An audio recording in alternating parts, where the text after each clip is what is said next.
សួស្តីបងប្អូនទាំងអស់គ្នាឥឡូវលោកគ្រូបន្តដល់លំហាត់លេខ11ណានៅក្នុងមេរៀនរង្វង់សម្រាប់បងប្អូនថ្នាក់ទី7អញ្ចឹងបងប្អូនចូលរួមធ្វើទាំងអស់គ្នាហើយលំហាត់នេះគឺបងប្អូនត្រូវតែចេះឆ្លងកាត់ធ្វើលំហាត់លេខ10រួចណា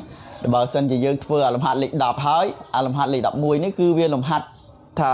លំហាត់ហ្នឹងវាស្តៀងគ្នាគ្រាន់តែថាវាការរកកណនីគឺវាច្រាស់គ្នាបន្តិចអញ្ចឹងលំហាត់គេត្រូវតែឲ្យយើងចេះធ្វើទៅតាមត្រឡប់ទៅត្រឡប់មកអញ្ចឹងណាអូនមើលលំហាត់លេខ10ការលំហាត់លេខ10ការលំហាត់លេខ10គេប្រាប់គេថាកង់មួយអញ្ចឹងណាកង់មួយអញ្ចឹងវាមានអង្កត់ផ្ចិតកង់ហ្នឹងមានប្រវែងអង្កត់ផ្ចិតកង់ហ្នឹងមានប្រវែង6ដេស៊ីម៉ែត្រអញ្ចឹងហើយគេសួររកអីគេសួររកចម្ងាយផ្លូវដែលកង់នោះវិលបានកង់ហ្នឹងដោយសារកង់ហ្នឹងគឺវិលបាន100ប្រហែលជុំមុនកាលហ្នឹង140ជុំមែនទេកង់ហ្នឹងវាវិល140ជុំសួរថាតើកង់ដែលវិល140ជុំហ្នឹងវិលបានចម្ងាយផ្លូវប្រមាណម៉ែត្រឬក៏ប្រមាណគីឡូម៉ែត្រឬប្រមាណដេស៊ីម៉ែត្រអញ្ចឹងណាដោយអីគេដោយគេប្រាប់កង់ហ្នឹងមានអង្កត់ចិត្តវា6ដេស៊ីម៉ែត្រអញ្ចឹង6ដេស៊ីម៉ែត្រគេសួររកចម្ងាយផ្លូវដែលកង់ហ្នឹងវិលបានអញ្ចឹងកាលបងប្អូនបានមើលលោកគ្រូប្រាប់បញ្យលបងប្អូនដឹងហើយណាប្រកាសជាដឹងទាំងអស់គ្នាហើយដឹងថាយ៉ាងម៉េចអូនដឹងថាម៉េចដឹងថាកង់ដែលវិលបានមួយជុំចម្ងាយផ្លូវដែលកង់វិលបានមួយជុំលើផ្លូវកង់វិលលើផ្លូវដែលចម្ងាយបានមួយជុំវិលមួយជុំបានចម្ងាយផ្លូវគឺជាប្រវែងគេកាលហ្នឹងប្រវែងមួយជុំប្រវែងដែលកង់វិលបានមួយជុំចម្ងាយផ្លូវអូនមាននៅចាំហ៎ចម្ងាយផ្លូវដែលកង់វិលបានមួយជុំចម្ងាយផ្លូវថាវិលបានមួយជុំគឺមកដល់ប៉ុណ្ណេះគឺមកដល់ត្រឹមនេះចុះវិលកង់ហ្នឹងវិលនេះកង់ថានេះឡើងវ៉ាល់សពខ្យល់ហ្នឹងបើបូមខ្យល់ហ្នឹងពេលវាចូលមកដល់វាវិលមកដល់ត្រង់ចំណុចនេះណាដល់ចំណុចនេះបានចម្ងាយផ្លូវប្រមាណហ្នឹងចម្ងាយផ្លូវប្រវែងផ្លូវហ្នឹងវាស្មើទៅនឹងអីអូនមានដឹងទេកាលហ្នឹង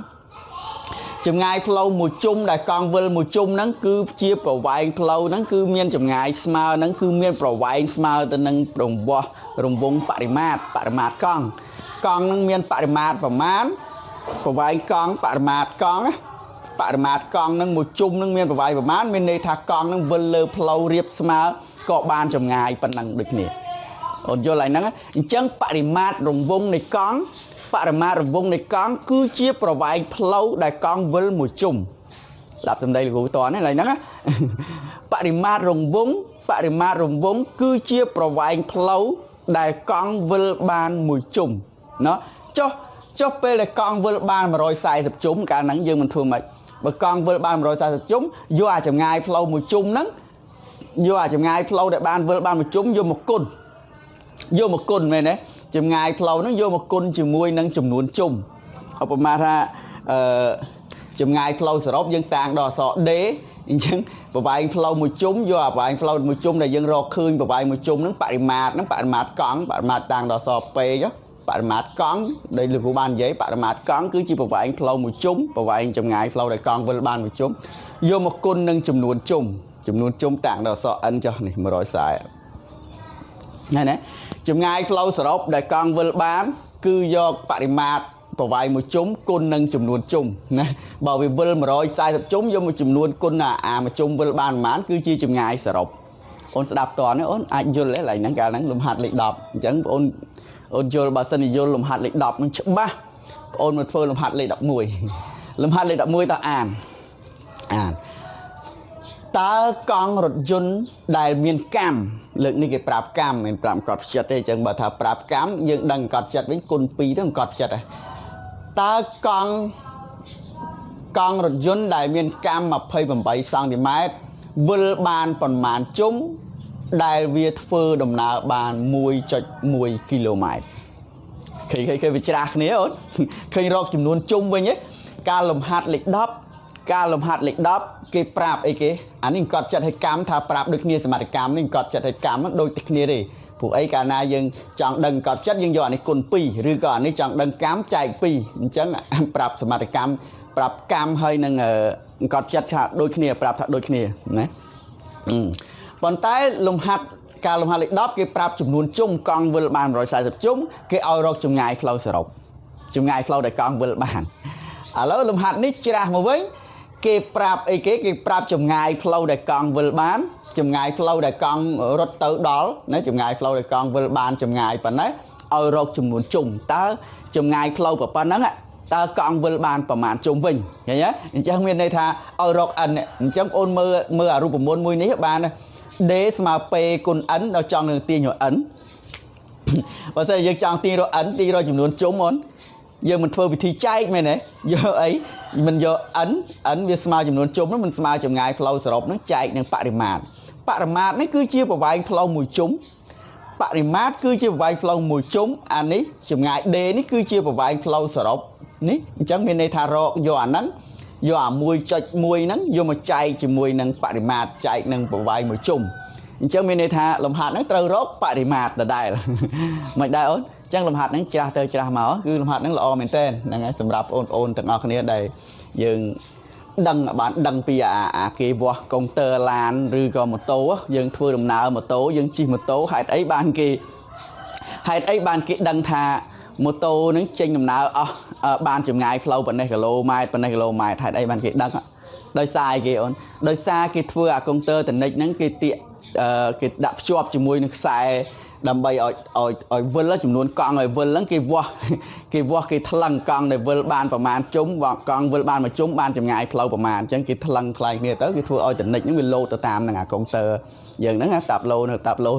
យន្តក៏ចឹងដែរអូនអាហ្នឹងគេធ្វើគឺដោយសារអញ្ចឹងទេគេណាតាមរយៈហ្នឹងគេធ្វើអាកុងទ័រហ្នឹងគឺធ្វើតាមរយៈហ្នឹងគេសិក្សាតាមរយៈហ្នឹងអូខេអញ្ចឹងយើងចាប់ផ្ដើមដាក់ចម្លើយទាំងអស់គ្នាអូនដាក់ថាអីអូនដាក់ថារកចំនួនជុំណាដាក់រកដែលកង់វិលបានចម្ងាយកង់វិលបានចម្ងាយ 1.1 គីឡូម៉ែត្រអញ្ចឹងណារកចំនួនជុំវិញកាលមុនរកចម្ងាយគេប្រាប់ចំនួនជុំឲ្យរកចម្ងាយឥឡូវប្រាប់ចម្ងាយរកចំនួនជុំអញ្ចឹងត្រឡប់ទៅត្រឡប់មកអញ្ចឹងអូខេឥឡូវយើងដឹងថាមួយជុំដោយយើងដឹងថាបរិមាត្ររង្វង់គឺមានរបស់ស្មើទៅនឹងកង់ដែលវិលបានមួយជុំដែលបញ្ជាក់មូលហេតុឡើយនឹងទេដោយបរិមាត្រកង់រថយន្តបរិមាត្រក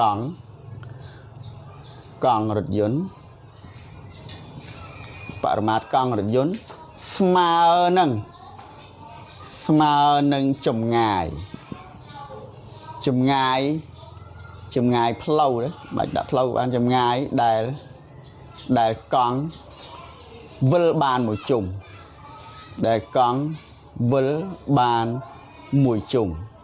អញ្ចឹងកង់វិលបានមួយជុំគឺជាប្រវែងបរិមាត្រអញ្ចឹងបរិមាត្រស្មើបរិមាត្ររង្វង់ P ស្មើបរិមាត្រស្មើអីអូនបរិមាត្ររូបមុនអូនចាំរូបមុននេះបរិមាត្រស្មើអីបរិមាត្រស្មើ2ផៃ air មែនទេរូបមុននេះ2ផៃ air យើង28តែបើលំហាត់នឹងប្រើកត់ចិត្តយើងប្រើផៃ d អានេះកន្លែងនេះប្រើផៃ d អញ្ចឹងជួសលេខចូលអូនជួសលេខចូល